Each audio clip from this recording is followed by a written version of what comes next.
آج کل کے ہمارے کچھ پڑھے لکھے لوگوں کو لگتا ہے کہ 1400 سال پہلے نازل ہونے والی کتاب اور اس میں بیان کردہ وہ ضابطۂ حیات، اس کی آج کے پیچیدہ اور ویل انفارمڈ دور میں بھلا کیا اہمیت اور اس کے ساتھ بھلا کیا مطابقت ہے، اور اس طرح کے تمام تھاٹ پیٹرنز کی بنیادی وجہ جو ہے نا وہ قرآن و حدیث کے پیغام کو سطحی طور پہ اور روایتی انداز میں دیکھنے کا نتیجہ ہے۔ حالانکہ حق تو یہ ہے نا کہ غور و فکر اور حکمت کے ذریعے اس آفاقی پیغام کی روح تک پہنچنے کی کوشش کی جائے تاکہ دور حاضر کی حقیقتوں کے تناظر میں اور آج کی ضروریات کے مطابق اس سے رہنمائی اور استفادہ حاصل کیا جا سکے۔ لیکن یہاں دینی معاملات میں اور گفتگو و بحث کے دوران غور و فکر اور دلائل کے برعکس جذبات کو مقدم سمجھا جاتا ہے۔ میری باتیں جب میں کرنے لگا ہوں آپ نے بڑے غور سے سمجھنا انہیں، اور اس کا نتیجہ نکلتا ہے نفرت و تفریق۔ مذہبی پیراڈائم میں نا بڑے کم لوگ ہیں جن کا انداز فکر جو ہے وہ سوچ بچار پہ مبنی ہے اور فکر انگیز ہے، جو آپ کو ری تھنک پہ مائل کر دیتے ہیں۔ بڑے کم لوگ ہیں۔ ہمارے ایک ٹیچر اس فینومینا کو بڑی خوبصورتی سے ایکسپلین کرتے ہیں۔ وہ کہتے ہیں کہ یار دیکھو، یہ جو دنیا کے تمام سسٹمز ہیں نا، یہ اپنے ریپریزنٹیٹیوز کو چننے کے معاملے میں بڑے ہی محتاط اور بڑے ہی حساس ہوتے ہیں۔ اعلیٰ ترین اذہان کو چنتے ہیں وہ اپنے لیے۔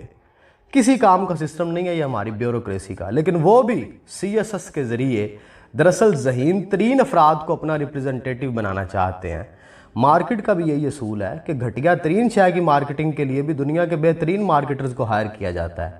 لیکن آپ دیکھیں کہ ہمارے ارد گرد اللہ رب العزت کی ذات مبارکہ کہ جس کا علم اس تمام کائنات کا احاطہ کیے ہوئے ہے، اس کے اور اس کے دین کے ریپریزنٹیٹیوز جو لوگ ہیں نا، وہ اس لیول کے انٹیلیکٹ کے مالک نہیں ہیں جس لیول کا برین یہ دین ڈیزرو کرتا ہے۔ ہماری یوتھ کو یہ تو لگتا ہے، اور وہ یہ مانتے بھی ہیں کہ یہ جو M B B S specialist ہیں یا جو سی ایس پیز ہیں یہ ان سے زیادہ ذہین ہیں۔ لیکن مولوی صاحبان کے بارے میں عمومی رائے یہ ہے، برا مت منائیے گا آپ، حقیقتوں کو مان لینا چاہیے، حقیقتوں سے نظریں ملا لینی چاہیے، اور آپ چاہے سروے کر کے دیکھ لیجئے گا۔ ان بچوں کو لگتا ہے کہ یہ جو دین کے ریپریزنٹیٹیوز ہیں نا، یہ ان سے بھی کم تر ذہین ہیں، یہ ان کو اپنے سے زیادہ ذہین سمجھتے ہی نہیں، اور جب یہ کسی کو اپنے سے زیادہ ذہین نہیں سمجھیں گے تو انفلوئنس کیسے ہوں گے؟ اور یہی وجہ ہے کہ وہ ان کی طرف انفلوئنس نہیں ہوتے۔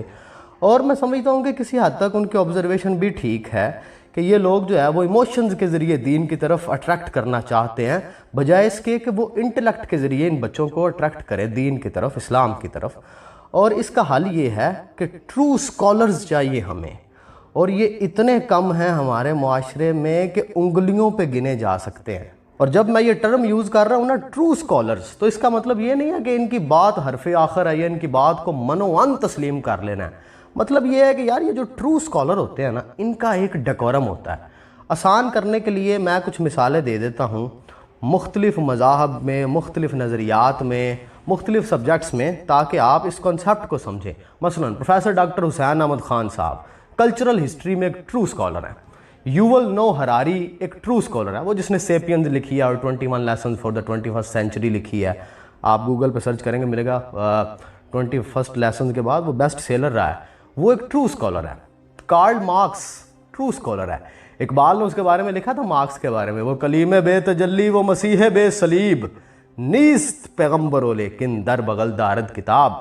اقبال کی یہ بات مجھے سب سے مزیدار لگتی ہے۔ اقبال جس سے انفلوئنس ہوتا ہے، اقبال جس کو تھیورائز کرتا ہے، اقبال جس کو سکولر سمجھتا ہے، اقبال جس کو ریسرچر سمجھتا ہے، اقبال جس کو آبزرور سمجھتا ہے، اقبال اس کی کھل کے تعریف کرتا ہے۔ بخیل نہیں ہے اقبال، کھل کے اس نے تعریف کی۔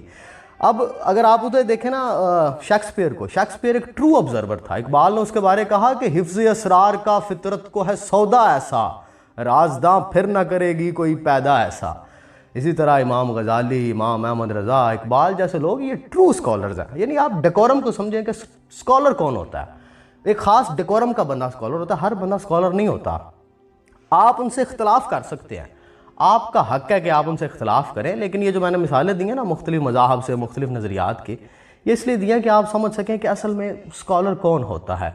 تو جب آپ اس لیول کے کسی بندے سے قرآن فہمی سیکھیں گے، ان کے ساتھ بیٹھ کے قرآن کے اوپر ڈسکشن کریں گے، سنیں گے، تو پھر یہ وہ لوگ ہیں جو آپ کو صرف جذبات کے ساتھ نہیں، ذہانت کے ساتھ اسلام کی طرف آپ کو بڑھا دیں گے۔ اور وہ جو چند ٹرو سکولرز ہیں نا ہمارے پاس، معذرت کے ساتھ وہ نہیں ہیں جو ابھی آپ کے دماغ میں آ رہے ہیں، یہ سارے کے سارے وہی ہیں، بس ذرا ویل ریڈ مولویز ہیں، اب نام نہ پوچھیے گا مجھ سے کہ میں کن کو اسکالر سمجھتا ہوں، آپ برا منا جائیں گے، کیونکہ آپ جن کو سنتے ہیں، مجھے پتا ہے سوشل میڈیا پہ وہ جو لوگ ہیں جن کو میں ٹرو اسکالر سمجھتا ہوں وہ سوشل میڈیا پہ ہیں ہی کوئی نہیں، ان میں سے کہ 1-2 ہی ہوں گے، ورنہ وہ کوئی نہیں ہے۔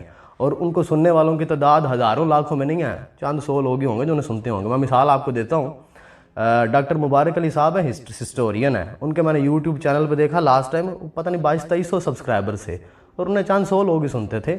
ہسٹری کا بہت بڑا نام ہے، وہ ٹرو اسکالر ہے ڈاکٹر مبارک علی صاحب جو ہیں، لیکن انہیں کوئی نہیں سنتے۔ اس لیے ٹرو اسکالرز کو آپ سن نہیں سکتے۔ یہ جو سوشل میڈیا پہ لوگ انگیج ہوتے ہیں نا، ان کو سننے کے لیے بڑا صبر چاہیے۔ یہ اس طرح کے نہیں ہوتے جو سوشل میڈیا کے نشہ کہ آپ نے 2-4-5 منٹ میں چیزوں کو کنکلیوڈ کر دینا۔ گھنٹوں چاہیے ان کو سننے کے لیے، ان کو پڑھنے کے لیے، ان کو سمجھنے کے لیے۔